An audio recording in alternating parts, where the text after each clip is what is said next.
అసలు వయసులో చేసుకునే పెళ్ళిళ్ళ కంటే కూడా 60 ఏళ్ల తర్వాత చేసుకునే పెళ్ళిళ్ళు ఈ మధ్య కాలంలో ఎక్కువైపోయినాయి. వాళ్ళ పిల్లలు కూడా యాక్సెప్ట్ చేసే విషయంలో మరి ఎలా ఉంటారు ఏంటనేది చూసే వాళ్ళకి అర్థం కాదు. దీని గురించి మీరేం మాట్లాడతారు? ఫ్రమ్ ద బిగినింగ్ అంటే లైక్ సిన్స్ ద టైమ్ నేను నా ప్రొఫెషన్‌లోకి వచ్చినప్పటి నుంచి కూడా I was never against this late marriages కానీ, రీమ్యారేజెస్ కానీ ఐ సపోర్ట్ దెమ్. ఎందుకంటే అది individual opinion. You marry at 20 or you marry at 30 or you marry at 60 it's your personal opinion. ఇప్పుడు నేను రెడీగా ఉన్నాను. I want to get into a relationship అని నాకు అనిపించినప్పుడు I have every right to get into thought. As long as ఇంకా మన చుట్టూతా ఉన్న వాళ్ళని మనం హర్ట్ చేయనంత వరకు.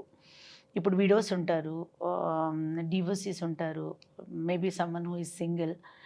వాళ్ళకి ఆ నీడ్ అనిపించినప్పుడు నీడ్ అంటే జనాలు ఈ వయసులో అవసరమా? ఈజ్ ఇట్ నీడెడ్ అని అంటారు. It might be physical, it might be emotional, it might be anything.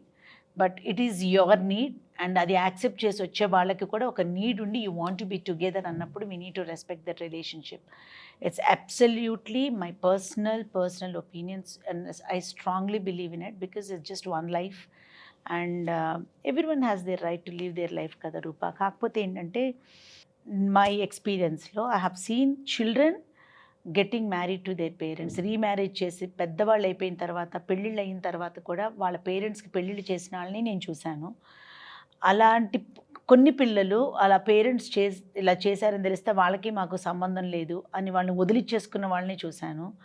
ఇప్పుడు పెళ్ళిళ్ళు అవుతున్నాయంటే ఆయన ఎలా పోతే పోయాడు, రేపొద్దున వాళ్ళ ఇంట్లో ఇంకా ఆస్తులు ఈట్ల గురించి కంగారు పడిపోయే వాళ్ళని చూశాను నేను. అవును. సో ఈ ఒక్కొక్కరికి ఒక్కొక్క రకమైన భయాలుంటాయి. భయాలుంటాయి. అది అది ఫ్యామిలీకి డిఫర్ అవుతుంది. But when you talk about the marriages in 60s or 50s or 40s or anything, ఒక తోడు కావాలనుకోవటంలో you have the right to feel. It's not just end of the day, throughout the day మనకి ఒకళ్ళ మీద depend అవ్వటం అనేది ఒక certain age తర్వాత మొదలవుతుంది Rupa. You want somebody to listen. ఒక్కొక్కసారి ఒక ఫియర్ స్టార్ట్ అవుతుంది. ఒంటరిగా ఉన్నామన్న ఒంటరితనం ఉంటుంది. పిల్లలు ఎవరి దారిన వాళ్ళు సెటిల్ అయిపోతారు. వాళ్ళు మనతోనే ఉన్నా కూడా, మనతోనే ఉంటున్నాం అని అనుకున్నా కూడా మనతో ఉండరు వాళ్ళు.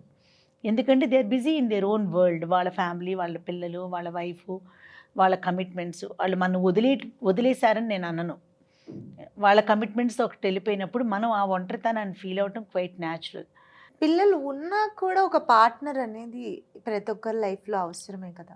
డిపెండ్స్ రూపా. కొందరికి అవసరం లేదు అనుకున్న వాళ్ళు సోషల్‌గా గానీ, పిల్లలకి గానీ భయపడే వాళ్ళు అలాంటి ఒక రిలేషన్‌షిప్‌లోకి ఎళ్ళరు. బట్ ధైర్యం చేసి ఎళ్ళాలనుకునే వాళ్ళని